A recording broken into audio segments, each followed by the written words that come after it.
Welcome to SIPAcon. My name is Mateen, Syed. I have the pleasure of welcoming Vish Mishra. Vish is a senior partner with Clearstone Venture Partners. He's also a lifetime supporter of TIE, which is the Indus Entrepreneurs, and is now the president-elect for TIE's Silicon Valley chapter.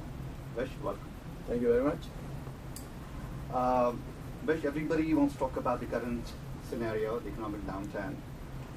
This is at a very different scale, but this is not something new for people like you who came here in the late 60s and started your struggle. Are there some parallels that you can draw and how you face those challenges? Well, yeah, I mean, you're talking about the huge problems, but I will limit my observation and comments, for entrepreneurs, because you cannot address the 6 billion people in the world. It is, too vast. But I think my message to entrepreneurs is the most successful, the largest and the biggest companies, the most powerful companies have always been started during the economic downturn. So entrepreneurs should take note. The reality is that just because the economy is good, people just don't become super smart all of a sudden. Okay? Just because the economy is down, people just don't become dumb all of a sudden. Okay, so that's the message. Entrepreneurs, you just cannot. You stick to your own personal passion, personal belief, self-confidence, and if you indeed have talent and skill, and you are prepared to work hard, and in a very sincere and in a team manner, you will win. So the message to the entrepreneurs or professionals is just don't get, sure. I mean, you got to be prudent. Okay, don't go wild. But the thing is, you got to have confidence in yourself. And this is the time to really think of the idea that you've been pursuing, the passion that you have, the talent that you have, the skills that you have, and the confidence that you have. Bring all that to bear, and that's how, entrepreneurs will do very, very well. Okay. The other observation I'll make, is again because the world has become very global, so the entrepreneurs have to think beyond, your own immediate locality in the region. So you got to think globally.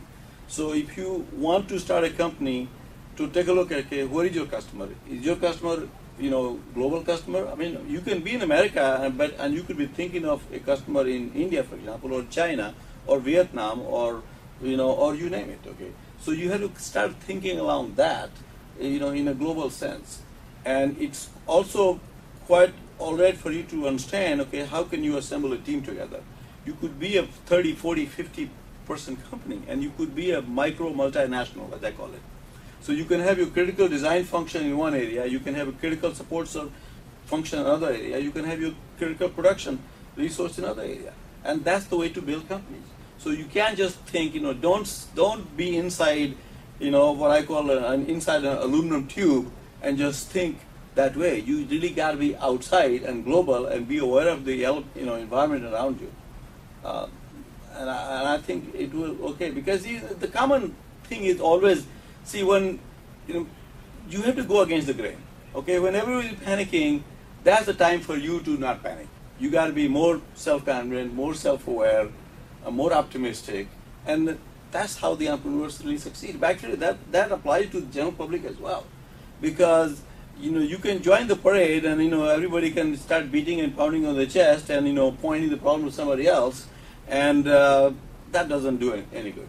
So you have to take a look, and but the reality is the cycles occur. They always season. When we come to organizations like SIPA, where we have more professionals than entrepreneurs, but they're also always thinking of stepping into the entrepreneur, and it's a difficult transition. Yeah. And you have done that in your life. What are a couple of things that you would tell these professionals, when they're trying to step out and trying to, become an entrepreneur?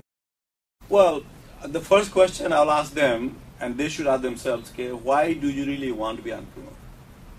Because just because the economy is bad and you are all of a sudden out of work, okay, so let me start a company of my own. That is the wrong reason. Okay, just because you think you want to make money and become rich, that's the wrong reason. So there are a lot of wrong reasons that people choose to become entrepreneur.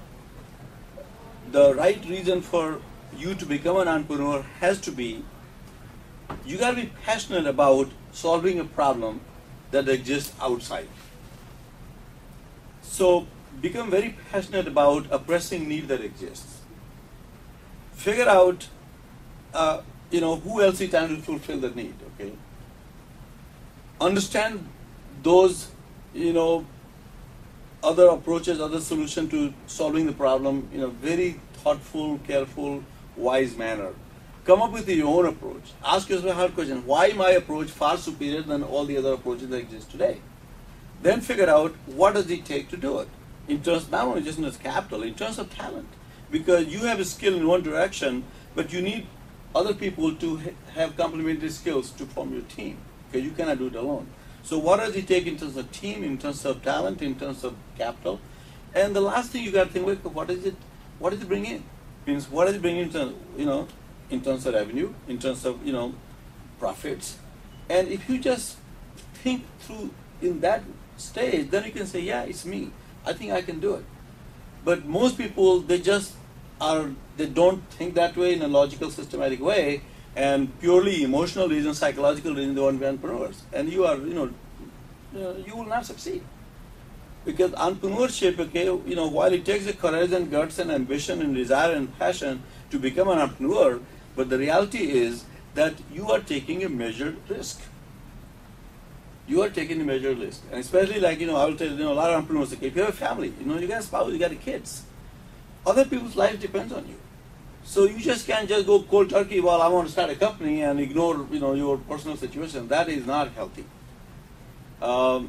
And if you want to do that also, you cannot do it part-time. So if you choose to start a company, do your homework, really be convinced that I want to do it, take your, friends and your loved ones into confidence and your other, advisors into confidence, and then go make the decision and go out that way.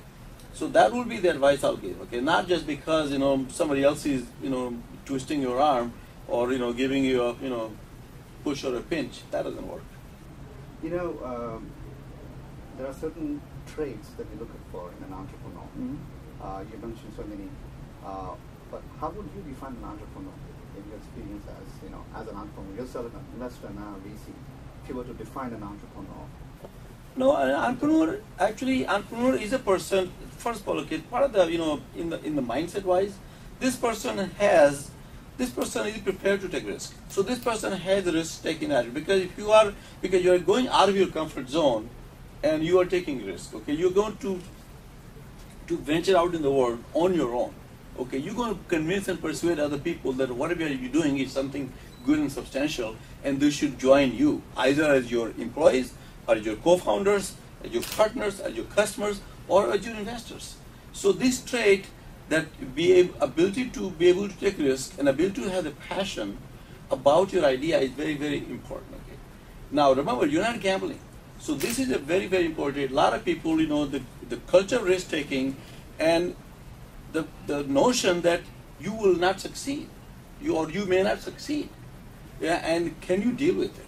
Can you cope with it? And so if you failed, a lot of society, they don't reward failures. They just stigma attached. Okay, America is one country, and Silicon Valley in particular is very big about that. Other cultures, they don't. If you try something on your own and you got all the people, around you, and you didn't succeed, you have a stigma. They just stigma in Europe, in France, Germany. In China, India. These countries are full of stigmas. So as an entrepreneur, you really have to really think to that. Okay, as a matter of fact, I even say that if you are really so passionate and so enthusiastic about your idea, are you prepared to even become a social disgrace? And if you can deal with that and cope with that, you'll be a good entrepreneur. Because most people, they'll tell you, well, you shouldn't do that, you shouldn't. A lot of people say you shouldn't. And these are the people who are telling you because they have not even done that. They have no basis to guide you other than their own fears or what they've read about others. Okay, that's the thing that they kind of inject in your head. So these are the kind of things that you really have to do. You really have to take a long, hard look.